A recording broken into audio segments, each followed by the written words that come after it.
j'étais en train de remercier le CRILC également, le Centre interuniversitaire de recherche sur la culture et la littérature au Québec, qui soutient cette conférence. Donc, je vous présente notre invité sans plus tarder.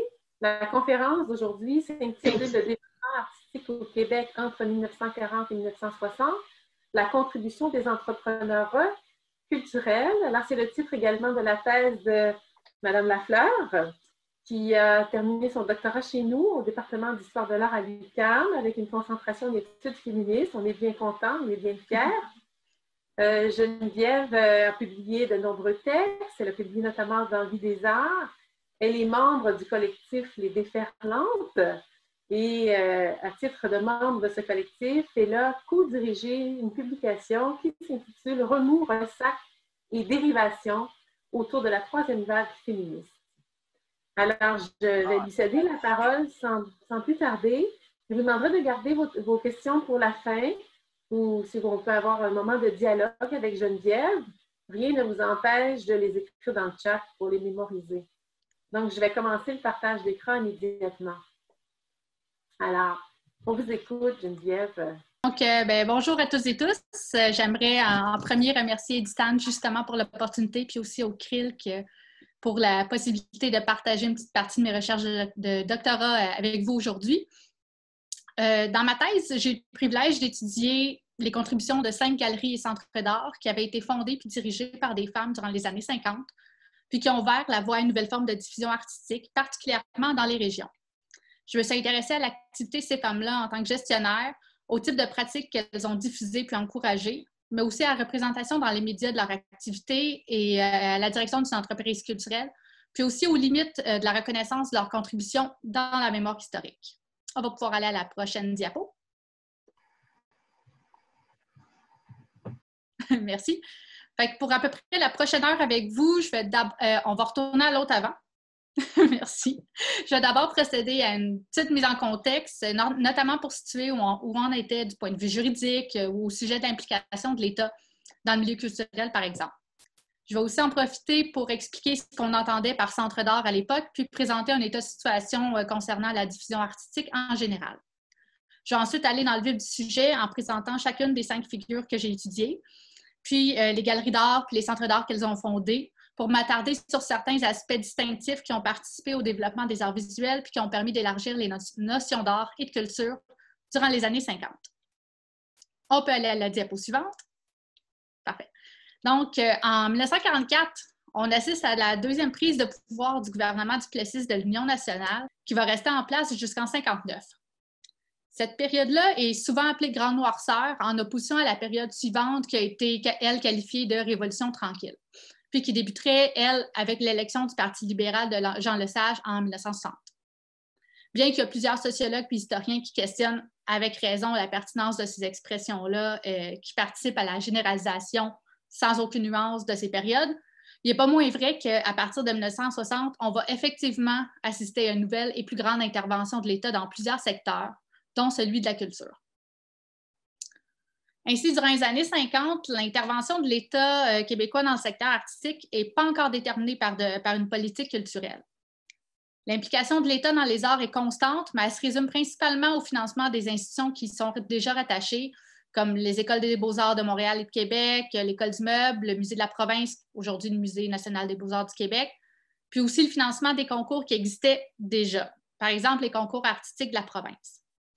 Et donc, le gouvernement, durant cette période-là, va mettre en place aucune nouvelle mesure pour favoriser les arts visuels. Avant 1961, puis la création du ministère des Affaires culturelles, les différentes dépenses en matière de culture vont être réalisées par plusieurs ministères différents, comme le secrétariat de la province, le ministère du bien-être social puis de la jeunesse, le ministère de l'Industrie puis du commerce, mais aussi le conseil exécutif. Ces dépenses-là étaient faites sous un mode d'intervention empirique, c'est-à-dire que leur distribution se faisait au cas par cas, plutôt que par la mise sur pied de programmes de subvention, par exemple. Cette complexité-là dans la division des postes de dépenses entre les différents ministères, combinée à l'absence de programmes de subvention, permet de comprendre que les nouveaux projets et les organismes culturels qui sont mis en place durant cette période-là, sous des bases individuelles ou communautaires, ne pouvaient pas du tout s'appuyer sur l'État pour survivre. On peut aller à la prochaine diapo. Dès 1960, après l'élection du gouvernement libéral, le soutien à la culture va augmenter substantiellement, et ce même avant la création du ministère des Affaires culturelles l'année suivante.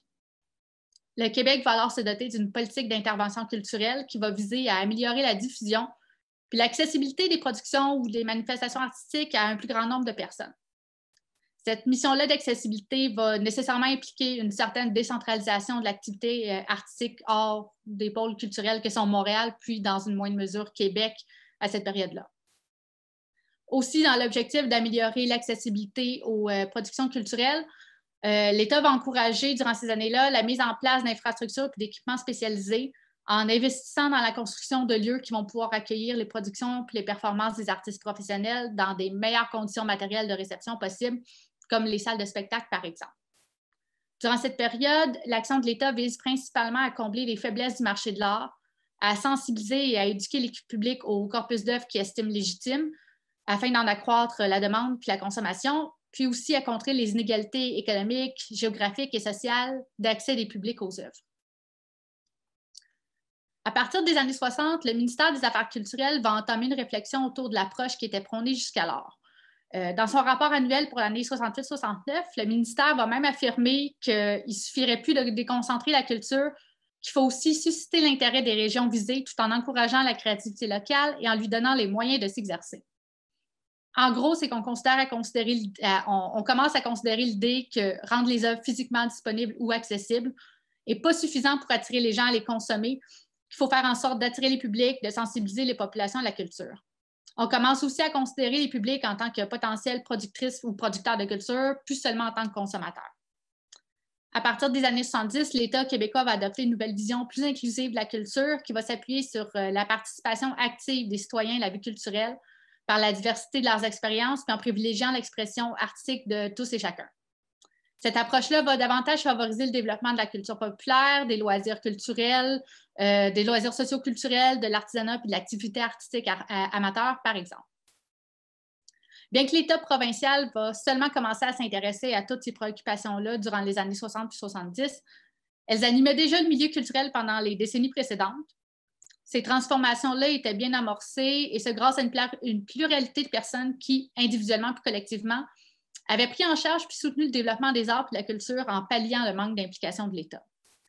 Dans ma thèse, j'ai étudié la contribution de 5 de ces personnes qui ont activement participé au développement des arts visuels en ayant fondé des nouveaux espaces de diffusion qui encourageaient aussi la création, soit le Centre d'art de Sainte-Adèle, la Galerie Agnès Lefort, le Centre d'art de Percé, le Centre d'art de Cowansville, puis la Galerie Denise Delrue. On peut mettre la prochaine diapo. Les galeries et les centres d'art sont des institutions dont une grande part des activités relèvent du secteur de la diffusion artistique, c'est-à-dire qu'on y expose des œuvres afin de les rendre accessibles au public qui peut venir les contempler ou les acheter. Au Québec, durant les années 50, les galeries d'art sont principalement situées dans les centres urbains culturels, donc surtout à Montréal, puis quelques-unes à Québec. Les œuvres qui sont exposées sont mises en vente, c'est donc un commerce, une institution du marché de l'art, en fait. Puis en fait, c'est ça, en fait, le terme galeriste n'est pas vraiment utilisé à cette période-là. On parle plutôt encore de marchand de tableaux.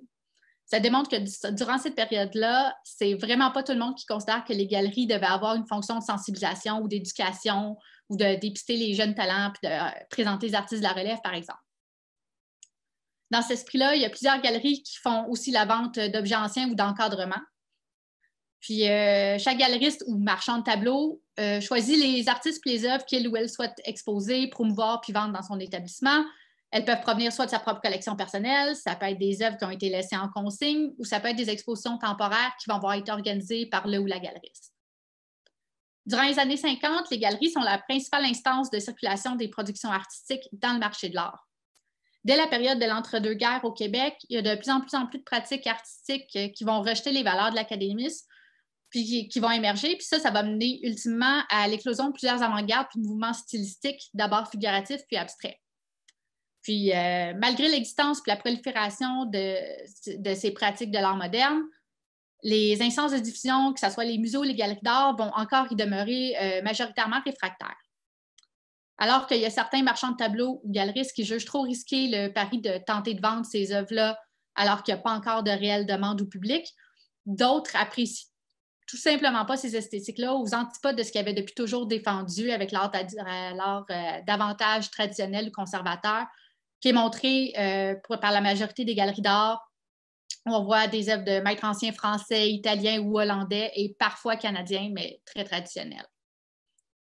Face à cette éclosion-là d'esthétique nouvelle, mais à l'absence totale d'enthousiasme de la part des instances de diffusion à le promouvoir, il y a plusieurs lieux alternatifs de diffusion qui n'étaient pas des galeries qui sont apparus dans la métropole durant les années 40. Le critique d'art Robert Hare remarque d'ailleurs en 1947 que la vitalité de l'art montréalais était seulement perceptible dans des endroits inusités comme des domiciles ou les ateliers d'artistes, les clubs artistiques, des collèges et universités, des librairies ou des centres communautaires. On pense entre autres à la librairie Tranquille qui a accueilli plusieurs manifestations artistiques des années 40. La première galerie au Québec, peut-être même au Canada, qui va se spécialiser dans les artistes canadiens modernes, va être fondée à Montréal en 1950. Ça va être la galerie Agnès Lefort. Je vais vous en parler un peu plus longuement un peu plus tard. Bien que le nombre de galeries qui vont montrer régulièrement ou se dédier entièrement aux artistes canadiens puis aux esthétiques modernes va augmenter durant les années 50, cette orientation-là que va avoir prônée Agnès Lefort va quand même tenir de l'exception dans le paysage des galeries montréalaises. À Montréal, durant cette période-là, le réseau des galeries d'art est principalement constitué sur la rue Sherbrooke-Ouest, en périphérie du Musée des Beaux-Arts. La première galerie à s'y installer le fait en 1932, alors que la rue est encore majoritairement résidentielle, puis ce mouvement-là va surtout prendre de l'ampleur au cours des années 50, ce qui témoigne aussi de la multiplication des galeries d'art durant cette période-là. Vous voyez en bas un schéma qui avait été publié dans la presse en 1962 par Claude Jasmin, qui illustrait le phénomène qui continue encore à se développer. On peut aller à la prochaine diapo. Merci. Donc, durant les années 50-60, il y a aussi un autre type d'organisme culturel qui va faire partie du paysage culturel de la province, puis qui va avoir notamment grandement amélioré l'accessibilité de la culture dans plusieurs régions, c'est les centres d'art. Ces organismes-là bénéficiaient d'une réelle reconnaissance du milieu artistique, on couvrait leur activité dans les pages culturelles des journaux, puis on vantait même leur contribution à une décentralisation des arts, d'un idéal d'accessibilité des arts à un plus grand nombre dans les revues artistiques spécialisées. C'était des organismes à but non lucratif qui étaient mis sur pied sur une base individuelle ou communautaire, c'est-à-dire que ce soit une personne ou un petit groupe de personnes. C'était des initiatives privées de la part de gens qui constataient un manque d'offres culturelles dans leur région ou leur communauté, puis qui avaient décidé d'y remédier. À l'époque, l'offre culturelle en région était alors faible ou inexistante en comparaison avec l'activité qu'on pouvait retrouver dans les centres artistiques. Souvenons-nous aussi qu'à cette époque-là, l'État avait encore une implication plutôt limitée dans le secteur de la culture et avait donc aucune structure pour soutenir les projets de ce genre-là. Malgré ça, les initiatives de la sorte vont se multiplier dans les années 50, dont plusieurs dans les régions. On peut aller à la prochaine diapo. Les centres d'art favorisaient l'accessibilité alors que la culture en organisant une programmation de divertissement culturel variée qui pouvait être destinée aux populations locales ou aussi aux touristes. C'était des espaces de diffusion nouveaux qui amélioraient les possibilités de diffusion des œuvres produites par les artistes professionnels de la province, que ce soit des expositions ou des pièces de théâtre, par exemple. C'était aussi des lieux de formation et d'éducation pour les publics parce que plusieurs centres d'art organisaient des conférences, des séances d'initiation à l'art moderne ou avaient des bibliothèques. En étant établis dans des régions plus ou moins éloignées des métropoles artistiques, les centres d'art ont rendu possible, durant cette période-là, la constitution puis la sensibilisation de public à même les populations locales en créant pour elles un premier accès à cette culture ou, à tout le moins, un accès facilité. On peut aller à la prochaine diapo. En plus de favoriser l'accessibilité à l'art et à la culture, l'autre secteur principal d'activité des centres d'art, c'était le développement des pratiques créatives amateurs et artisanales en offrant des cours à des publics enfants et adultes dans une multitude de disciplines. Dans plusieurs centres d'art, ces cours-là étaient même offerts par des artistes professionnels reconnus. En favorisant l'expression créative du plus grand nombre possible de gens, les centres d'art dans les années 50 témoignaient déjà de préoccupations qui allaient seulement être valorisées par l'État provincial dans les décennies suivantes. Enfin, tant dans les pratiques créatives qui encourageaient que dans les productions qui diffusaient, les centres d'art faisaient la promotion d'une vision multidisciplinaire et inclusive des arts. Donc, on peut aller à la prochaine diapo. Dans ma thèse, j'utilise l'expression « entrepreneur culturel » pour englober l'activité des 5 femmes de mon corpus qui ont fondé puis dirigé une galerie ou bien un centre d'art. Sans oublier que ces galeristes-là et directrices de centres d'art sont aussi des intermédiaires culturels ou des médiatrices artistiques, j'ai privilégié cette dénomination d'entrepreneur culturel qui était selon moi moins limitative puis qui me permettait aussi de mettre de l'avant le rôle actif qu'elles ont joué dans le développement des arts visuels par la création puis par la direction d'organisations innovantes qui étaient principalement dédiées à la promotion des arts visuels en ayant inventé de nouveaux espaces puis des lieux d'appréciation pour l'art et la culture, en plus d'avoir participé à la transformation de ces pratiques-là. Le choix de cette appellation-là n'est pas non plus innocent puis témoigne d'une critique face à la construction même de la discipline de l'histoire de l'art, puisque l'idée de l'entrepreneur culturel conteste en soi l'idée romantique que l'art est en soi un domaine autonome et autosuffisant. La notion d'entrepreneuriat artistique et culturel a principalement été théorisée depuis les 20 dernières années, puis est même encore parfois controversée en raison des stéréotypes tenaces qui associent de manière réductrice le terme entrepreneuriat au seul secteur économique puis à la recherche de profit, en correspondance davantage avec la conception capitaliste de l'entrepreneuriat traditionnel qui a dominé les discours durant une bonne partie du 20e siècle. L'entrepreneuriat culturel fait référence au processus de création puis à la mise sur pied d'une organisation à la suite de la découverte puis de l'évaluation d'opportunités ou de lacunes dans le secteur artistique puis qui ont conduit à l'expression d'innovation dans le domaine des arts puis de la culture. L'entrepreneur culturel est conséquemment une personne qui identifie une opportunité puis qui donne suite en assumant le risque de développer puis de disséminer cette vision-là de manière à produire puis établir de nouvelles normes et valeurs culturelles. Ce qui différencie l'entrepreneur des autres agents organisationnels, c'est sa capacité à innover, à générer des apports nouveaux qui contribuent une valeur ajoutée à ce qui existe déjà. En ce qui a trait spécifiquement à l'entrepreneur culturel, la nature de son travail consiste à concevoir et mettre en œuvre une structure et un contexte qui rendent possible et facilitent l'expression artistique et culturelle. Les entrepreneurs culturels peuvent être des artistes ou des intermédiaires qui visent à lancer puis faire reconnaître de nouveaux talents puis des esthétiques, par exemple. Les entreprises culturelles peuvent avoir un but lucratif ou non, puis ont pour principal objectif la diffusion de la création artistique puis de la culture en général en développant son accessibilité ainsi que la sensibilisation des publics. Les motivations des entrepreneurs ne peuvent donc pas être réduites à un intérêt économique. On peut aller à la prochaine diapo. Dans cet esprit-là, de plus en plus de travaux commencent à intégrer la notion d'entrepreneuriat artistique et culturel pour étudier des organisations sans visée lucrative ou commerciale, puis participent à la déconstruction de l'association persistante entre l'entrepreneuriat puis un objectif premier de profit économique. Par exemple, je vous ai retranscrit sur la diapo une réflexion sur l'entrepreneuriat culturel qui a été développée par Guy Bellavance et ses collègues, alors qu'il s'était penché sur l'activité de plusieurs organismes culturels à but non lucratif. Ça va comme suit. Pour lancer une entreprise artistique, il ne s'agit pas seulement de trouver un créneau original, mais aussi de se donner une direction et de se doter d'objectifs minimalement mesurables. Il n'est pas question strictement de chiffres ou de revenus, mais de pouvoir constater un certain impact dans le milieu afin de légitimer les efforts mis de l'avant et de renouveler ces efforts pour continuer. La création de valeur culturelle est donc l'objectif principal de l'entrepreneuriat culturel et non pas la création de valeur économique.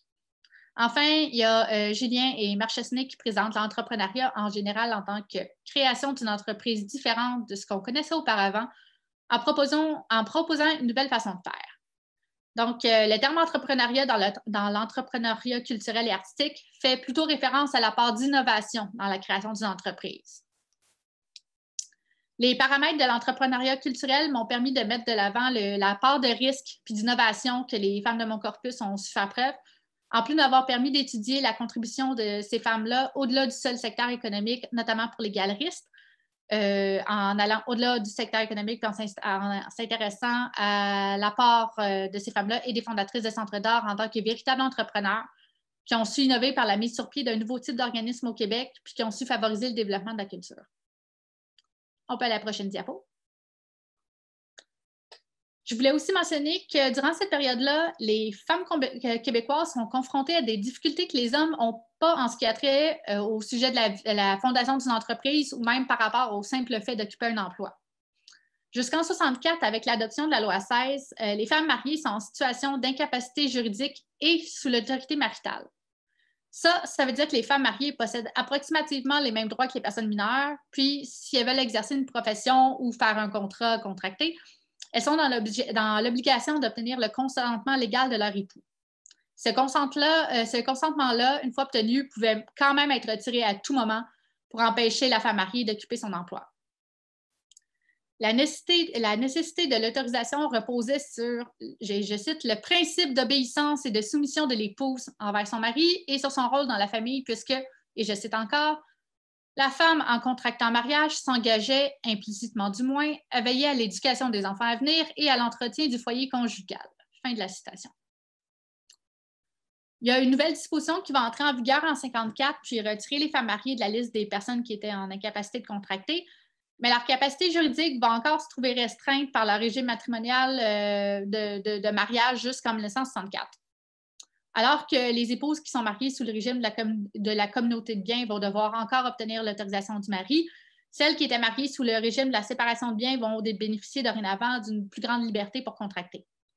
Mais c'est seulement en 1964, avec la loi 16, que toutes les femmes mariées obtiennent la pleine capacité juridique et la liberté d'exercer une profession sans dorénavant nécessiter l'autorisation du mari.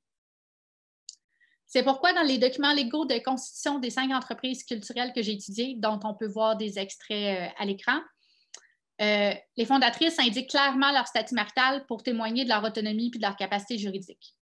Comme ça, les célibataires majeurs et les veuves ont pleine capacité juridique, alors que chez les femmes mariées, on constate qu'il y a l'autorisation du mari qui est précisée. Aussi, autre nouveauté, à partir de 1964, la loi ne va plus prévoir que le mari puisse légalement s'opposer à l'exercice d'une profession par leur épouse. En fait, de manière plus générale, l'adoption de la loi 16 sur la capacité juridique de la femme mariée va supprimer le devoir d'obéissance de la femme envers son mari. On peut donc comprendre que faire carrière puis diriger une entreprise dans le secteur artistique, mais aussi dans tout autre secteur, et pour une femme au Québec durant cette période-là, quand même plus compliqué puis moins bien vu socialement que pour un homme. Néanmoins, il y a plusieurs femmes, souvent seules, qui se sont quand même lancées dans la fondation puis dans la direction de galeries ou de centres d'art. Au Québec, la première d'entre elles va être Rose Millman, qui va fonder la Dominion Gallery of Fine Art en 1941, où elle va souhaiter d'abord présenter la production d'artistes canadiens. Edith-Anne va d'ailleurs vous en parler davantage au cours des prochaines séances. Puis, à partir de 1949, il y a d'autres femmes qui vont y emboîter le pas, puis la présence des femmes en tant que fondatrices, gestionnaires et animatrices d'organismes culturels va devenir de plus en plus manifeste. Ce qui m'amène à vous présenter les 5 figures que j'ai étudiées dans mes recherches de doctorat, puis qui se sont activement impliquées dans le développement culturel de la province au cours des années 50. On peut aller à la prochaine diapo. Merci. Il y a d'abord Pauline Rochon qui va fonder le Centre d'art de Sainte-Adèle en 1949 et le diriger jusqu'en 1957. C'était le premier centre d'art au Québec, puis Rochon a réussi à mobiliser un nombre de personnes et de ressources importants à travers le village de Sainte-Adèle pour mettre en marche son projet ambitieux.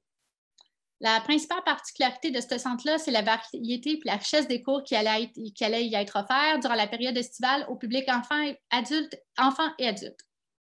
En effet, il y a de nombreux cours qui ont été offerts par des artistes professionnels reconnus et de la relève. Puis le centre d'art bénéficiait aussi d'un équipement spécialisé impressionnant, comme des fours à poterie puis une dizaine de métiers à tisser en haute lisse, par exemple. Il y a ensuite Agnès Lefort qui va ouvrir sa galerie éponyme en 1950, qu'elle va diriger jusqu'en 1961. Il y a plusieurs ouvrages d'histoire de l'art qui l'identifient comme la première galeriste d'avant-garde à Montréal et peut-être même au Canada. Donc, la première galerie fondée par un homme ou une femme consacrée à l'avant-garde. Rappelons-nous qu'à cette époque-là, la norme dans les autres galeries, c'était de diffuser principalement l'art européen, principalement ancien, quelquefois l'art canadien, mais de facture traditionnelle.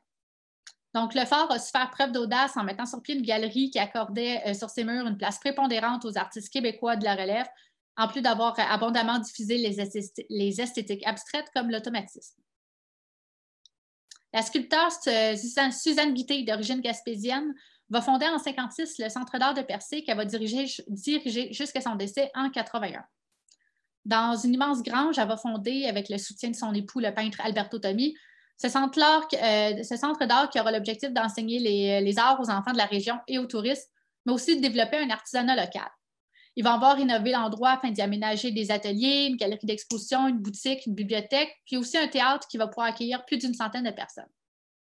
Cette formule-là du centre d'art actif durant la saison estivale permet d'ailleurs à Guité de se consacrer durant le reste de l'année à sa propre production artistique. Eugénie Shapley, d'origine autrichienne, va fonder en 1956 le Centre d'art de Cowansville, qu'elle va présider jusqu'en 1968. Comme les centres d'art de Percé et de Sainte-Adèle, celui de Cowansville donne des classes d'art, mais celles-ci sont moins nombreuses. La principale activité du centre d'art est plutôt l'organisation d'expositions, puis Shapley va avoir réussi à mettre sur pied des programmations ambitieuses, notamment en allant chercher des collaborations avec les Musées des Beaux-Arts de Montréal puis avec la Galerie nationale du Canada, Tant et si bien que le critique d'art Rodolphe de Repentigny soulignait en 1957 dans la presse que Coinsville est en train de devenir le 3e centre d'exposition de la province. Enfin, il y a Denise Delrieux qui fonde une galerie éponyme en 1957 qui va diriger jusqu'à sa fermeture en 1963. Il s'agissait de la première galerie montréalaise à avoir pour objectif d'exposer seulement les pratiques modernes réalisées exclusivement par des artistes canadiens. Ayant bénéficié d'une formation artistique sous Pellan à l'École des beaux-arts de Montréal, puis d'une amorce de carrière professionnelle dans le domaine, Delrieux avait déjà un penchant pour les esthétiques modernes depuis plus de 10 ans lorsqu'elle décide de fonder sa propre galerie. Avec cette galerie-là, Delrieux a entre autres mis sur pied plusieurs initiatives qui ont favorisé l'intégration des artistes québécois de la relève dans le milieu artistique. Il m'apparaît essentiel de reconnaître que ces 5 femmes-là bénéficiaient de privilèges qui ont certainement facilité leur propre insertion dans le secteur de la diffusion artistique, mais aussi leur capacité à fonder un organisme culturel et à le diriger. En effet, bien que leur statut de femme ait complexifié leur projet légalement et socialement parlant, en plus d'avoir influencé la réception de leur activité, il me semble important de souligner qu'elles étaient toutes blanches de classe économique moyenne ou aisée, qu'elles avaient bénéficié d'une éducation artistique et culturelle et finalement qu'elles disposaient toutes d'un réseau relationnel établi. On va maintenant s'attarder un peu plus à chacune de ces figures-là en commençant avec Pauline Rochon. On peut aller à la prochaine diapo. C'est parfait. Donc, Pauline Rochon est née en Ontario. Elle s'est établie d'abord à Montréal à la fin de la vingtaine, durant les années 30, où elle suit d'abord quelques cours à l'École des beaux-arts de Montréal, ainsi que des cours de peinture auprès d'Agnès Lefort puis de Louis Moulstock.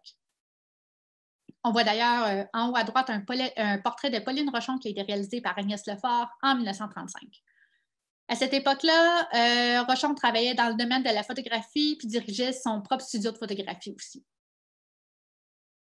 Elle va décider d'aller s'établir à Sainte-Adèle dans les années 40, après y avoir passé des vacances, puis elle formule le projet d'y établir un centre où les arts seraient enseignés et aussi de fonder une boutique pour vendre les produits de l'artisanat canadien. La boutique d'artisanat canadien, qu'elle va nommer La Pèlerine, va être le premier des 2 projets concrétisés. La boutique va être ouverte à l'année, puis va vendre, entre autres, des tableaux, des bijoux, des vêtements réalisés par des artistes puis des artisans des Laurentides ou qui proviennent d'autres régions de la province. Au sujet du projet de fonder le premier centre d'art de la province, Pauline Rochon avait été inspirée par ses nombreux voyages où elle avait pu visiter des organismes similaires au Mexique, aux États-Unis puis dans le sud de la France. Sainte-Adèle est alors un lieu de villégiature qui bénéficie déjà à l'époque d'une grande popularité touristique en raison de ses nombreuses installations sportives et les activités de plein air, mais qui manquait, selon Pauline Rochon, d'activités et de loisirs culturels. Avant de fonder son centre d'art en 1949, elle tente le terrain en organisant des expositions de peinture puis des défilés de création québécoise dans les hôtels de Sainte-Adèle et toutes ces activités-là reçoivent un accueil très positif. Donc, avant de mettre sur pied le premier centre d'art au Québec, Rochon bénéficie déjà d'une bonne expérience en ayant fondé puis dirigé 2 entreprises, soit un studio de photographie à Montréal puis une boutique d'artisanat à Sainte-Adèle, en plus d'avoir déjà développé une relation de collaboration avec des institutions hôtelières de la région, puis d'avoir coordonné des activités de divertissement culturel à Sainte-Adèle. Elle dispose également d'un important réseau de soutien personnel qui a significativement collaboré à la mise sur pied puis au développement de son entreprise culturelle. On peut aller à la prochaine diapo. En 1949, donc, Pauline Rochon fonde le premier centre d'art au Québec avec l'aide d'Agnès Lefort, qui va participer à l'élaboration du programme de cours et d'activités, mais aussi au recrutement des profs qui vont y enseigner. Sur la photo de gauche, on peut reconnaître Agnès Lefort à gauche et Pauline Rochon à droite. Pour ces premières années, le centre d'art va être seulement actif durant la saison estivale. C'est Lefort qui va prendre en charge le cours de peinture, en plus de tenir des causeries hebdomadaires sur l'art moderne, puis d'organiser des expositions d'œuvres modernes réalisées par des artistes canadiens. Les classes d'art et les loisirs culturels qui sont proposés sont d'abord, pour la plupart, principalement destinés aux touristes qui viennent séjourner dans les Laurentides durant la période estivale. Mais après la première année, des cours vont commencer à être offerts aussi à l'automne puis à l'hiver pour satisfaire les besoins des populations locales. En bas à droite, on peut voir le logo du centre d'art qui avait été réalisé par l'artiste Robert Lapalme. Le logo représente des silhouettes stylisées qui s'adonnent à différentes formes de pratiques artistiques. La centrale du centre d'art prend place dans la résidence de Pauline Rochon. C'est la Maison Blanche que vous voyez sur la diapo en haut à droite. Il s'agit en quelque sorte du seul espace permanent, si je peux dire, du centre d'art. Certains cours vont parfois y avoir lieu, des expositions aussi, puis l'équipement spécialisé du centre d'art pouvait y être stocké de l'automne au printemps quand le centre était en dormance. On peut aller à la prochaine diapo. Une des particularités de ce centre d'art-là est que jusqu'en 1960, ces activités vont être disséminées à travers Sainte-Adèle. Dès 1949, il y a des complexes hôteliers de la région qui vont accepter de prêter de leurs locaux au centre d'art pour accueillir ces cours et ces activités, en fournissant notamment des espaces qui seraient restés sinon inutilisés durant l'été parce qu'ils étaient dédiés aux sports d'hiver comme les pavillons de ski, par exemple. Avec les années, il y a davantage d'institutions d'hébergement touristique qui vont vouloir accueillir les activités du centre d'art. Puis la municipalité Sainte-Adèle va aussi participer en prêtant des locaux dans ces écoles, par exemple. Le centre d'art va aussi collaborer sur plusieurs projets avec la Chambre de commerce de Sainte-Adèle. Puis, à partir de 1952, la Chambre de commerce va prendre en charge l'organisation du financement du centre d'art, ce qui va libérer Pauline Rochon d'une charge de travail, puis va lui permettre de se consacrer à temps plein à la direction puis à l'élaboration des programmes d'activité. Considérant que le centre d'art a la capacité de favoriser le tourisme dans la région, puis que les gens y restent donc plus longtemps, le soutien puis cet échange-là de services de la part des sites d'hébergement et de la Chambre de commerce envers le centre d'art tiennent presque de l'investissement. Mais malgré la disponibilité de tous ces locaux-là pour le centre d'art, les classes ont lieu aussi souvent que possible à l'extérieur, comme on peut le constater sur les deux photos. Au fil des ans, le centre d'art va proposer entre autres des cours de peinture, de dessin, de sculpture, de céramique, de tapisserie, de tissage, de mode, de photo, de musique, de ballet puis de théâtre, qui vont tous être offerts par des artistes professionnels dans leurs disciplines respectives. Au Centre d'art de Sainte-Adèle, il y a plusieurs des cours qui vont être offerts par des artistes professionnels en début de carrière qui vont être âgés de 30 ans et moins. Je pense entre autres à Jean-Paul Mousseau, Mariette Rousseau-Vermette, Claude Vermette, Marcel Barbeau, Pierre Deligny-Boudreau ou Robert Roussil, entre autres. Il y a d'autres professeurs qui avaient, eux, plutôt une reconnaissance professionnelle déjà établie, comme Sylvia Daou, Agnès Lefort, Louis Archambault, Jacques Denot-Tenancourt ou même Alfred Pellan qui va aller y enseigner. On constate que Rochon, aidé d'Agnès Lefort, va sélectionner une équipe qui était davantage orientée vers l'art moderne plutôt que vers l'académisme. Les soirs et les fins de semaine, le Centre d'art coordonnait des spectacles, des concerts, des pièces de théâtre ou des présentations de films de documentaires, des conférences, des récitals de ballet qui vont être proposés à un rythme de 2 ou 3 activités par semaine. La gamme de divertissements proposés est variée puis va comprendre plusieurs spectacles et concerts d'artistes professionnels puis parfois aussi des élèves du Centre d'art. Agnès Lefort va aussi animer à chaque samedi jusqu'en 1954 un atelier de critique d'art où elle va traiter de la peinture moderne en général, puis aussi des travaux de ses étudiants réalisés lors de la semaine précédente. Donc, bien que le prêt de locaux permette certainement de réduire les coûts de fonctionnement du centre d'art, le fait que les locaux soient disséminés à travers la ville complexifie quand même pas mal la tâche de gestion pour Pauline Rochon, notamment parce que ça implique d'installer ces équipements de manière temporaire seulement. Les cours de céramique, de tissage et de tapisserie sont de ceux qui rendent la situation particulièrement difficile parce qu'il s'agit de disciplines qui nécessitent l'utilisation d'équipements spécialisés qui étaient difficiles à déplacer parce que très volumineux, comme des fours et des métiers à tisser, par exemple. En ce qui a trait à l'équipement pour le cours de céramique, il y a une solution qui est mise en place vers 1953, alors que le professeur de céramique, Claude Vermette, aménage de façon permanente à Sainte-Adèle, puis va décider de mettre à la disposition des élèves son propre atelier personnel. Aussi, le Centre d'art va décider de rendre disponible et de prêter ses métiers à tisser aux résidents de la région durant la saison hivernale, ce qui va permettre de relocaliser plusieurs tout en stimulant les pratiques créatives locales. On peut mettre la prochaine diapo. Merci. C'est que Pauline Rochon, elle souhaite revitaliser à Sainte-Adèle les pratiques du tissage puis de la tapisserie, puis même d'élever le statut de la tapisserie au rang d'art. Dans cet objectif-là, elle va faire construire pour le Centre d'art en 1950 une dizaine de métiers à tisser en haute liste qu'on voit d'ailleurs sur les 2 photos de la diapo, puis aussi qu'elle va organiser des programmes de cours de tissage domestique et de tapisserie d'art. Pour enseigner ces classes-là, Rochon va faire appel à des tisserandes puis à des lissières formées. À l'été 1950, c'est Rolande Saint-Germain puis Didier Michaud-Roche qui vont enseigner respectivement le tissage domestique puis la tapisserie ou tissage d'art. Saint-Germain, qui enseigne le tissage domestique, est alors présenté comme une tisserande de la région, élève de l'École des arts domestiques de Québec, qui cumule 15 années d'expérience dans le domaine. Pour Didier Michaud-Roche de Montréal, on indique qu'elle avait été formée à l'École norvégienne du tissage d'art.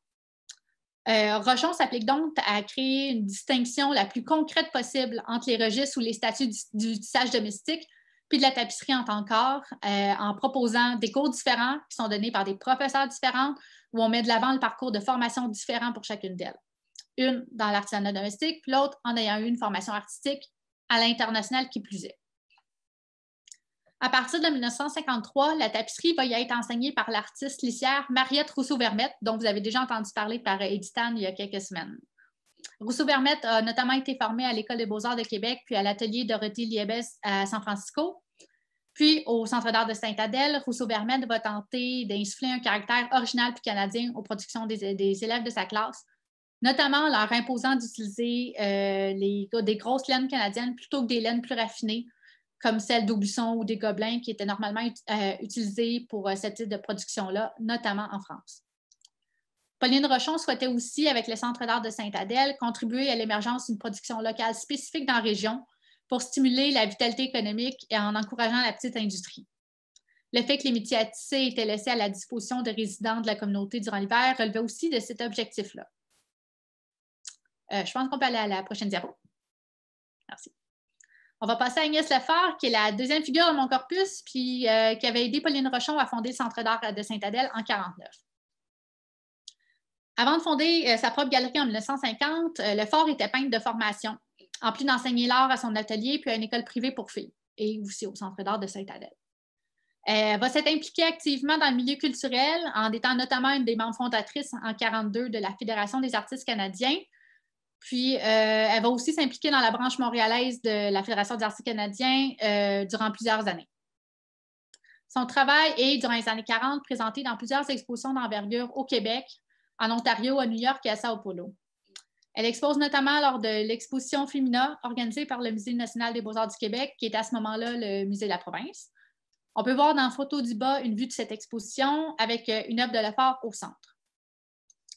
Cette exposition-là est un moment important pour la reconnaissance du travail des femmes artistes en tant que professionnelles au Québec, puisque c'est la première exposition qu'un musée dédiait au travail de femmes artistes. Pour gagner sa vie, Agnès Lefort travaillait aussi dans le marketing en tant que graphiste, puis en tant que réalisatrice de contenu pour des magasins et des stations de radio, notamment durant la Deuxième Guerre mondiale. Comme j'ai déjà mentionné, elle prend aussi en charge les cours de peinture au Centre d'art de Sainte-Adèle à partir de 1949, puis elle y tient aussi des forums de discussion sur l'art contemporain.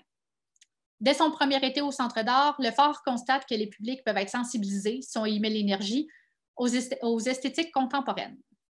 On peut aller à la prochaine diapo. Comme on peut le voir dans la diapo, le style de Lefort se transforme au fil des ans puis de ses voyages en Europe, où elle a l'occasion de se familiariser avec les esthétiques modernes comme le fauvisme puis le cubisme, par exemple. En 1948, elle va passer quelques semaines à l'Académie du peintre cubiste André Lotte en France et elle va revenir de ce voyage-là avec un tout nouveau style graphique inspiré du post-cubisme qu'on peut voir dans l'œuvre la plus à droite. Le critique d'art Adrien Robitaille remarque d'ailleurs à l'époque que l'ensemble de l'œuvre peinte de Lefort au fil de sa carrière était très éclectique et en fait que cette évolution-là était en soi un bon exemple du développement des esthétiques au Québec qui prend place à cette période-là. La première exposition de Lefort, suite à l'adoption de son nouveau style post-cubiste de la dernière photo, va se dérouler à la Galerie L'Art français en novembre 1949. Elle va constater alors que sa nouvelle manière de peindre va se vendre difficilement, puis que les galeries sont peu réceptives aux esthétiques modernes, malgré des critiques qui ont été somme toute positives dans la presse écrite. Le directeur de la galerie lui avait alors dit « Que vais-je faire de vos tableaux maintenant que vous faites de la peinture moderne ?» Puis il aurait même conseillé de plutôt peindre des tableaux qui se vendraient mieux. Suite à cet échange, Lefort aurait conclu que les galeries d'art étaient partie prenante du problème de l'état réfractaire du public envers l'art moderne, en favorisant la vente de tableaux puis le profit au détriment des rôles d'éducateurs envers la population et de soutien des artistes dont elle devrait, selon Lefort, s'acquitter. On peut mettre la prochaine diapo. Moins d'un an plus tard, en octobre 50, elle va ouvrir la galerie Agnès Lefort, la première galerie au Québec, puis probablement au Canada, à se spécialiser dans le travail des artistes canadiens modernes. C'est sur la rue Sherbrooke, à proximité du Musée des Beaux-Arts, qu'elle va louer un local qui va lui permettre de présenter les esthétiques modernes puis la production récente des artistes de la province, mais aussi d'ailleurs, en plus de travailler à la sensibilisation des publics à l'art moderne. Elle va faire le pari qu'un tel projet pourrait même devenir rentable et avoir un effet entraînant dans le milieu de l'art contemporain. On voit à droite une photo du vernissage inaugural qui a lieu le 30 octobre 1950, où on peut voir Agnès Lefort avec au centre le maire de Montréal, Camillien Houde, puis les bras croisés, l'artiste Robert Lapalme, qui est le premier artiste à exposer ses œuvres à la galerie. On peut aller à la prochaine diapo. Durant les années 50, Agnès Lefort va organiser à sa galerie près d'une centaine d'expositions. Puis le 3/4 des expositions individuelles ou solo qu'elle présente étaient consacrées à des artistes modernes originaires ou qui résidaient au Québec. Puis un peu plus d'un quart d'entre elles étaient consacrées à des femmes artistes. Elle a aussi offert à plusieurs jeunes artistes modernes leur première expo en galerie d'art, comme Edmund Allen, Marcel Barbeau, Léon Bellefleur, Suzanne Bergeron, Monique Charbonneau, Marcel Ferron, Denis Matt et Jean McEwen, et j'en passe plusieurs autres. Elle a aussi organisé une dizaine d'expositions collectives où elle a pu bouleverser les conventions du milieu de l'art. Elle déclare à ce sujet en 1951, et je cite, « J'ai groupé des artistes qui ne se groupent pas. Mon audace a été acceptée de bonne grâce. Automatistes et prismes d'yeux se coudoyaient comme l'on fait chez les gens bien élevés, les réalistes et les surréalistes, les figuratifs et les non-figuratifs. » Fin de la citation. On peut mettre la prochaine diapo. Au fil des ans, la proportion des œuvres non figuratives présentées à la Galerie Agnès Lefort va aller en augmentant. En 1954, la journaliste Judith Jasmin affirme même qu'Agnès Lefort aura la réputation d'encourager surtout la peinture abstraite. Cette même année, Lefort va présenter l'exposition En route, qui montre les œuvres les plus récentes de Paul-Émile Bordua produites à New York. Selon Rodolphe de Repentigny, cette exposition-là a valeur de symbole, puisqu'il considère qu'elle marquerait d'une façon définitive l'acceptation publique de la peinture non figurative. Lefort va aussi participer, à travers ses écrits et discours, à la sensibilisation des publics aux esthétiques modernes. Elle va publier plusieurs articles, prononcer des conférences, puis elle va notamment être invitée par plusieurs musées à participer à des forums de discussion sur leurs contemporains pour défendre ces esthétiques. Elle va aussi organiser des expositions d'artistes modernes du Québec ailleurs qu'à sa galerie, comme à divers centres d'art de la province, dont celui de Sainte-Adèle, à l'Université McGill ou dans les locaux de la Young Women Christians Association de Montréal, par exemple. Elle va aussi coordonner une exposition qui va circuler en 1954 et en 1955 dans l'Ouest canadien pour une association de musées, galeries puis de centres d'exposition qui va viser à mettre en contact les œuvres avec le plus large public possible. Donc, au cours de sa carrière de galeriste, Lefort a travaillé à diffuser puis à faire connaître la peinture des artistes modernes du Québec, puis a été la première, tous sexes confondus, à le faire. Bien que la majorité des expositions de Lefort présentent des peintures, gravures ou dessins, elle va aussi présenter à plusieurs occasions de la sculpture, des émaux et de la céramique, en plus d'avoir accordé une exposition au médium de la tapisserie. Elle va aussi accorder leur première exposition en galerie d'art à des sculptrices et des sculpteurs modernes du Québec, comme Anne Cahanet et Suzanne Guité, entre autres. On peut mettre la prochaine diapo. Et je vais justement vous parler de Suzanne Guité, qui va fonder en 1956 le Centre d'art de Percé. Suzanne Guité est originaire de la Gaspésie, puis autour de 1945, elle va aller étudier la sculpture à Chicago, puis à Paris, auprès de Moëlie Nagy, d'Archipenko puis de Constantin Brancusi.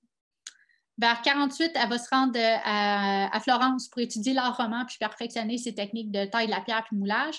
Elle va y rencontrer le peintre florentin Alberto Tommi, qu'elle va épouser. Puis de cette union-là va naître 4 enfants entre 1950 et 1959. À la fin des années 40, le couple Tommi-Guité décide de venir s'établir à Percé, en Gaspésie.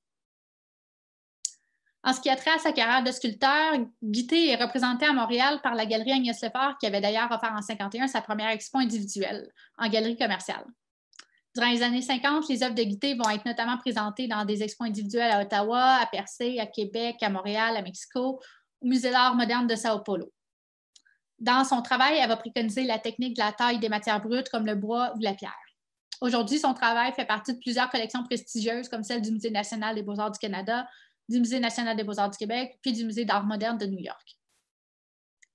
Le projet de centre d'art à Percé germait depuis le début des années 50 dans la tête de ses fondateurs, qui avaient visité plusieurs centres d'art en Californie, au Mexique, à Woodstock, dans l'État de New York, puis à Banff. Ils rêvaient alors de fonder un centre d'art pour apporter aux Gaspésiens la possibilité d'un contact avec les arts, mais aussi pour développer en Gaspésie un artisanat autonome. Petite parenthèse, bien que Tommi et Guité soient tous les deux cofondateurs du centre d'art, mes recherches démontrent qu'il y a une bonne part des tâches qui entouraient la gestion qui étaient assumées par Guité. De surcroît, Alberto Tommi va malheureusement décéder subitement en 1959 d'une crise cardiaque, et ce, alors que leur dernier né, le 4e, on se rappelle, est tout juste âgé de quelques mois. Guité va donc poursuivre seul la direction du centre d'art, sa propre carrière artistique et élever 4 enfants. On peut mettre la prochaine diapo. Tommy et Guité, donc Tommy est encore vivant à cette période, décide donc de fonder un centre d'art à Percé en Gaspésie, puis il souhaite que toutes les activités du centre aient lieu dans un seul bâtiment. Pour y parvenir, ils vont rénover complètement une vieille grange qui datait du 18e siècle, dont on voit un peu d'ailleurs dans la photo en haut à gauche. Ils vont rénover cette grange-là au complet, installer de l'électricité et tout, afin qu'elle puisse accueillir des ateliers dotés d'équipements spécialisés pour les cours de céramique et de bijouterie, une librairie, une boutique, des salles de classe, une galerie d'exposition, en plus d'un théâtre de plus de 100 places entièrement aménagé. Au Centre d'art de Percé, la galerie d'exposition qui occupe la mezzanine, qu'on peut voir dans l'image à droite, a principalement servi durant les années 50 à y montrer la production de ses fondateurs Guité et Tommy. Suzanne Guité soutient que pendant plusieurs années, le Centre d'art a survécu seulement grâce à la vente de leurs œuvres. Ça permet donc de penser que cet espace d'exposition à Percé leur amenait peut-être une source de revenus qui était nécessaire pour eux et pour le maintien de l'organisme. Dans les journaux, on ne va pas vraiment parler des expositions tenues au Centre d'art, on va plutôt s'intéresser aux pièces de théâtre qui y sont présentées. On peut mettre la prochaine diapo. En effet, le Centre d'art accueille le premier théâtre d'été de la Gaspésie en recevant chaque été une troupe d'acteurs professionnels reconnus qui va monter une ou plusieurs pièces. Puis la réception va être extrêmement positive, tant de la part de la critique que des publics. On va notamment y jouer des pièces d'Alfred de Musset, de Jacques Languirand, d'André Laurando, de Jean Cocteau et de Tennessee Williams, en plus d'accueillir une des premières performances au Québec de la pièce En attendant Godot de Samuel Beckett, écrite en 1948. Sur la photo de gauche, où on peut voir la troupe de théâtre, on peut voir à l'arrière-plan l'architecture particulière de la grange qui avait été rénovée. Au Centre d'art de Percé, il va y avoir surtout des cours de peinture, de sculpture, de céramique, de joaillerie, de ballet et d'art dramatique. Les cours de peinture et de sculpture étaient donnés par Alberto Tommy et Suzanne Guité, respectivement. Puis, dans l'objectif de susciter le développement d'une activité artisanale dans la région, le Centre d'art va se doter d'un laboratoire de bijouterie avec les machines nécessaires pour tailler puis polir les pierres locales comme le japs et la gatte, en plus d'offrir des cours pour apprendre différentes techniques pour les travailler. On peut aller à la prochaine diapo. Pour conclure avec le Centre d'art de Percé, j'aimerais vous parler d'un autre cours qui avait été offert puis dont le projet qui en avait émergé me paraissait particulièrement intéressant. Durant les étés 59 et 60, Françoise Bugeaud va venir enseigner la gravure aux enfants du Centre d'art. Elle va leur demander d'illustrer des textes de son invention, mi-poème, mi-conte, puis va faire publier les résultats obtenus aux éditions d'Art Gogolin en 1959 et les éditions Sentinelle pour 1960. En 1959, les jeunes élèves du Centre d'art, qui étaient âgés d'entre 4 et 11 ans, sont majoritairement des enfants de pêcheurs de la région. Bugeaud va les initier à la linogravure, c'est-à-dire la technique de gravure sur plaque de linoléum. Les enfants qui ont réalisé chaque illustration ont aussi personnellement gravé les planches avant de les ancrer et de les imprimer. L'ouvrage, intitulé L'île endormie, est d'abord imprimé en couleur en une dizaine d'exemplaires par les jeunes élèves du Centre d'art. Durant les mois suivants, Bugeaud va prendre en charge une seconde impression de l'album en faisant réaliser cette fois en utilisant les ressources de la maison d'édition Gogolin qu'elle dirige pour faire cette seconde édition-là qui va être limitée à 30 exemplaires de l'île endormie d'après les planches originales. Donc, c'est ça, il va y avoir une équipe de professionnels qui vont s'occuper de l'impression puis de la reliure de cette nouvelle version-là. La critique artistique va être mise en contact avec cet ouvrage-là, puis va le considérer en accordant une valeur réelle esthétique et artistique à ce livre d'art-là, en sachant très bien que les œuvres avaient été réalisées aussi par des enfants. Dans le périodique littéraire Liberté, L'île endormie est qualifiée de livre sincère au dessin frais. Il y a Jean Sarrazin dans la presse qui va considérer la publication comme une merveille de poésie puis va statuer qu'il s'agit d'une œuvre de valeur. Françoise de Repentigny dans Le Voir va même s'appliquer à décrire la valeur artistique de plusieurs des gravures qui sont reproduites dans l'album. Enfin, il y a Guy Robert dans Vie des arts qui va souligner que chacune des planches imprimées apporte quelque chose de frais et de neuf du pays mystérieux et poétique de l'enfance. Puis en 1960, Bugeaud va répéter l'expérience puis initier cette fois-là les jeunes élèves au médium de la sérigraphie. Elle va leur proposer cette fois-là d'illustrer un recueil, un conte qui va s'appeler La lune au village. Pour ce faire, les enfants vont avoir dessiné directement sur les soies avec des crayons lithographiques puis de l'encre. Puis on leur ayant demandé de créer eux-mêmes les couleurs qu'ils voulaient faire avec les mélanges d'encre transparente puis les couleurs primaires. Ce nouvel ouvrage-là, qui va être composé de 10 sérigraphies polychromes, va être imprimé à une 50aine d'exemplaires puis publié aux éditions Sentinelle. Là, ça va être les jeunes élèves qui vont avoir été capables de faire tous les exemplaires cette fois-là. En octobre 1960, il y a un premier lancement de la publication qui va avoir lieu à la Galerie Libre à Montréal, puis un second va avoir lieu à la Galerie La Huchette à Québec. Les sérigraphies vont aussi être exposées à la Galerie Libre, ce qui témoigne d'un dialogue enrichissant et stimulant entre les milieux d'art professionnels et amateurs que les centres d'art vont avoir permis de créer. Encore une fois, il y a la critique artistique qui va accorder une véritable valeur esthétique et artistique à l'ouvrage qui a été réalisé par des enfants. Cette fois-ci, Jean Sarrazin va considérer le nouveau livre comme un enchantement pour les yeux d'une poésie légère et naïve. Puis, il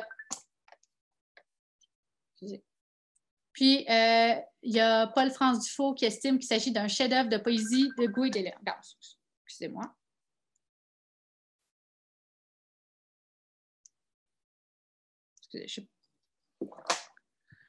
Stéphane Moisan estime que l'ouvrage imprimé est luxueux, puis il évalue même que ces sérigraphies-là qu'il compose apportent un cachet nouveau à l'art canadien. Enfin, avec cette deuxième publication-là. En effet, après 2 étés passés avec les jeunes élèves du Centre d'art, il y a Bugeaud qui va entamer un nouveau projet exploratoire. Puis elle va se rendre ensuite, je m'excuse déjà pour la prononciation, dans la réserve Guesgapigiag de Maria, où elle va côtoyer plusieurs enfants Micmac de la région. Il y a différents projets qui vont naître de cette collaboration-là entre les enfants Micmac et elle, soit 2 livres de gravure imprimés en 62 puis en 66, mais aussi un court-métrage réalisé par l'Office national du film en 64. On peut passer à la prochaine figure de mon corpus et à la prochaine diapo. C'est Eugénie Sharpley qui va fonder le Centre d'art de Cowansville en 1956. D'origine autrichienne, elle va s'établir avec son mari à Cowansville dans les cantons de l'Est durant les années 20. Son mari, Léopold, est alors vice-président de l'usine de textile Brock Silk Mills, qui emploie des centaines de travailleurs de la région. Avant de fonder le Centre d'art de Cowansville, Eugénie va avoir développé une expérience dans le secteur associatif en occupant la présidence de différents comités féminins, en plus d'être amatrice d'art et d'avoir réalisé de nombreux voyages culturels. Bien qu'elle va être la seule fondatrice du Centre d'art de Cowansville, Sharpley va pouvoir bénéficier du soutien de Gérald Brock, le président de l'entreprise pour laquelle travaille son mari, qui va accepter de fournir gratuitement les locaux du club récréatif de la compagnie pour héberger les activités, les cours et les expositions du Centre d'art. Dans la photo en bas à droite, on voit Eugénie Sharpley en 68 lors de la cérémonie qui souligne son départ de la présidente du Centre d'art après avoir occupé le poste pendant 12 ans. À sa gauche, elle est accompagnée de son mari, puis l'homme à lunettes au centre du trio, à gauche de la photo, c'est Gérald Brock qui va agir en tant que mécène pour le Centre d'art. Avant de mettre sur pied son organisme culturel, Eugénie Sharpley va notamment avoir consulté les gestionnaires de plusieurs centres d'art. Il y a aussi Mme Henri Picard, qui est fondatrice du Musée des beaux-arts de Granby, puis John Stingman, le directeur du Musée des beaux-arts de Montréal, qui vont l'avoir aidé à mettre le projet sur pied en donnant des conseils. L'expérience de ces 2 personnes-là a peut-être influencé Sharpley dans sa propre activité de gestionnaire, puisque Sharpley s'est affairé pour le Centre d'art à développer des collaborations puis à entretenir des liens étroits avec plusieurs institutions muséales puis associations culturelles. Je vais vous en parler un peu plus dans quelques minutes. On peut mettre la prochaine diapo. Donc, on voit à gauche le bâtiment qui accueille le Centre d'art. Eugénie Sharpley va y faire aménager une vaste galerie d'exposition, une bibliothèque, puis ainsi qu'un atelier au 3e étage pour les cours qui vont être offerts. Sharpley a fait redécorer le bâtiment afin qu'il corresponde mieux à ses nouvelles fonctions, en faisant repeindre les murs de couleur neutre pour agir en tant qu'arrière-plan approprié pour tous les types de peinture, puis en installant un système d'éclairage spécialisé. La critique artistique montréalaise s'étonne même dans la presse écrite des efforts qui ont été déployés pour favoriser la mise en exposition des œuvres. Et bien qu'il va y avoir des cours qui vont y être offerts, le Centre d'art de Cowansville va surtout être réputé pour ses nombreuses expositions. On peut aller à la prochaine diapo. La première expo à y être tenue lors de son inauguration en juillet 1956 propose près d'une 40aine de peintures et de sculptures qui étaient réalisées par 12 artistes de Montréal et des cantons de l'Est, dont 9 femmes. De ces 9 femmes, plus de la moitié étaient membres du groupe de Beaver Hall, dont Edith Anne vous a déjà parlé. La proportion d'œuvres exécutées par des femmes est tellement exceptionnelle pour l'époque qu'au moins un article considère à tort qu'il s'agit d'une exposition strictement féminine. Fait qui mérite d'être souligné, la très forte majorité des expos présentées au Centre d'art de Cowansville durant la période que j'ai étudiée montrent le travail d'une ou de plusieurs femmes artistes, puis le 2 tiers de toutes les expositions solo qui sont présentées sont consacrées à des femmes artistes. Si on consulte la liste des œuvres de l'exposition inaugurale du Centre d'art, on constate que la majorité des œuvres sont mises en vente. Puisque le Centre d'art était un organisme à but non lucratif, il ne prenait aucune commission sur la vente des œuvres, ce qui a pu inciter plusieurs artistes à venir exposer leur travail à Cowansville. En échange, le Centre d'art invitait ses exposants sous une base volontaire à faire don d'une œuvre qui ferait partie d'une collection permanente pour le Centre d'art. Aujourd'hui, la collection, qui comprend plusieurs œuvres des membres du groupe du Beaver Hall, a été renommée la collection Brock-Lee et elle peut être vue au musée Brock, situé dans le même immeuble qui, dans les années 50, abritait le Centre d'art de Cowansville. On peut aller à la prochaine diapo. En faisant un survol des expositions présentées, Sharpley déclarait en 1959 que son Centre d'art avait jusqu'alors déployé des efforts pour proposer un équilibre entre le passé et le présent, en montrant des pratiques figuratives et d'autres abstraites.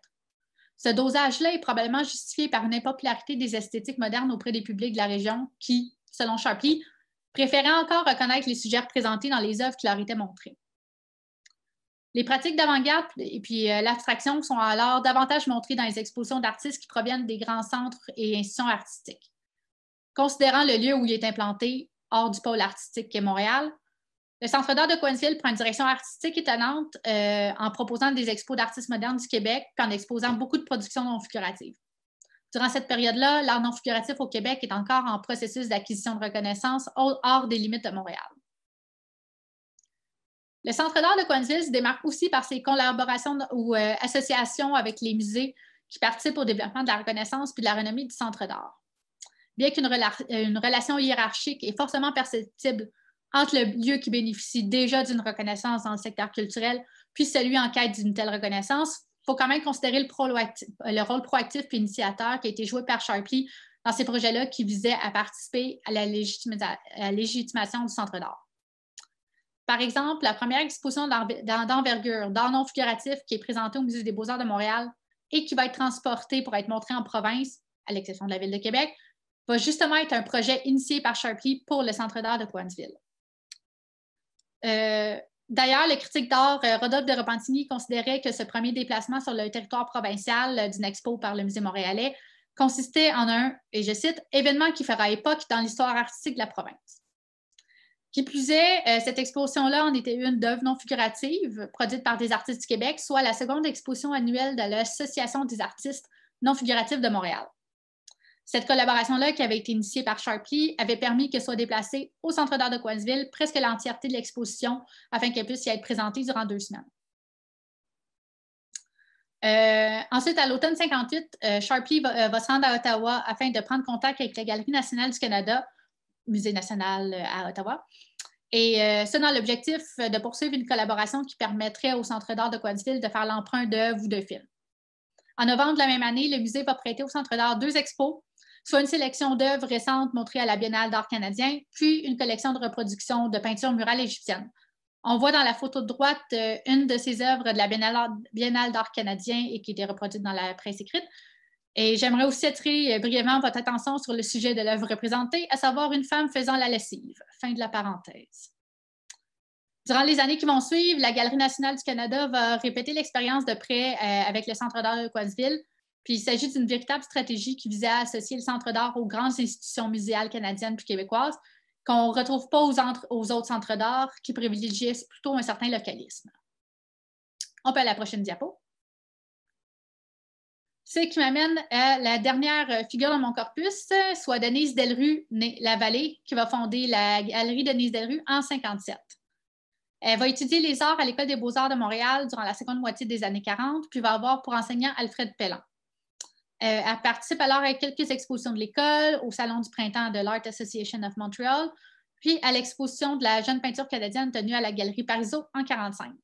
Cette même année, il y a Maurice Gagnon dans son ouvrage sur un état actuel de la peinture canadienne qui va considérer Delru comme un jeune talent prometteur. Dans les mois qui suivent son mariage avec l'artiste joaillier Georges Delru, Denise va cesser de fréquenter l'École des beaux-arts et va cesser aussi d'exposer son travail et même toute production artistique. Elle-même reconnaît s'être mariée puis qu'après sa carrière de peinture s'est terminée. C'est encore fréquent à cette époque-là pour les femmes mariées de cesser leur activité professionnelle pour se dédier entièrement au foyer familial. Ensemble, le couple va avoir 2 enfants nés en 1949 et en 1952. Donc, jusqu'en 1957, Denise Delrue va se consacrer à la promotion, à la vente, puis à la distribution, puis à la mise en vente de la production de Georges Delrue, qui était un joaillier réputé. Le réseau relationnel qu'elle va se constituer dans les milieux artistiques puis journalistiques, puis aussi l'expérience qu'elle va acquérir durant cette période-là, vont lui permettre d'entreprendre le projet de mettre sur pied sa propre galerie d'art. En 1957, les Delrue vont faire l'acquisition d'une résidence de 3 étages à proximité du Musée des Beaux-Arts de Montréal, sur la rue Crescent. Il est alors projeté que l'immeuble va abriter les ateliers de Georges Delrue au premier étage, puis la résidence familiale au deuxième. Denise décide d'utiliser le sous-sol pour le transformer en galerie d'art. On peut aller à la prochaine diapo. Elle va inaugurer la galerie Denise Delrue en septembre 1957 en organisant une expo collective qui va montrer le travail de 20 hommes et une seule femme. À droite, on voit une photo de ces artistes-là qui entourent Delrue lors du vernissage. L'expo organisée par Delrue pour lancer sa galerie montre des œuvres de Paul Vanier-Beaulieu, Léon Bellefleur, Paul-Émile Bordua, Jean-Philippe Dallaire, Charles Daudelin, Jacques de Thenancourt, Albert Mouchel, Philippe Aymon, Pat Ewen, Gabriel Filion, Roland Giguère, Alexander Young Jackson et White Jackson, André Jasmin, Denis Junot, Anne Cahané, Fernand Leduc, Jean McEwen, Jean-Paul Mousseau, Alfred Pellan, Jean-Paul Riopel et Gérard Tremblay. Concernant le choix Delrue de proposer pour son inauguration une expo collective, il y a le critique Paul Gladu qui trouve ça vraiment judicieux parce que ça permettait de démontrer l'orientation de la galerie, car les artistes, et je cite, prenant part à cette première exposition, représentaient notre avant-garde artistique. Fin de la citation. Delrue y propose un panorama présentant des œuvres de jeunes artistes modernes, puis d'autres qui ont presque l'air de classiques à ce moment-là, comme Bordua, Pellan et Jackson. Puis exposer ces peintres-là davantage reconnus sur les mêmes simèses que la relève permettait de présenter vraiment une diversité de propositions plastiques pour autant qu'elles soient modernes puis réalisées par des artistes canadiens.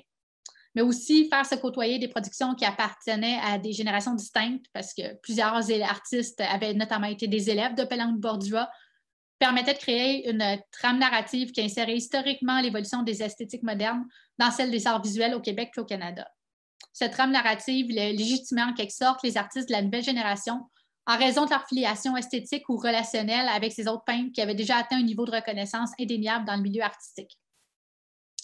Sur la question, Delrue reconnaît d'ailleurs qu'elle avait dû entreprendre plusieurs démarches compliquées pour obtenir le prêt des œuvres qui avaient été réalisées par Bordua puis par Jackson. On peut passer à la prochaine diapo. La galerie Denise Delrue va présenter plusieurs expos d'une durée approximative de 2 semaines chaque, puis va aussi accueillir des lancements de livres, puis abriter le siège social de l'Association des artistes non figuratifs de Montréal. Toutes les expos qui ont lieu vont être consacrées à des artistes canadiens vivants qui étaient adeptes pour une très grande majorité des esthétiques modernes abstraites. À travers ces expos et associations, Delrue va aussi soutenir la relève dans les arts visuels en aidant les jeunes artistes à obtenir une reconnaissance professionnelle.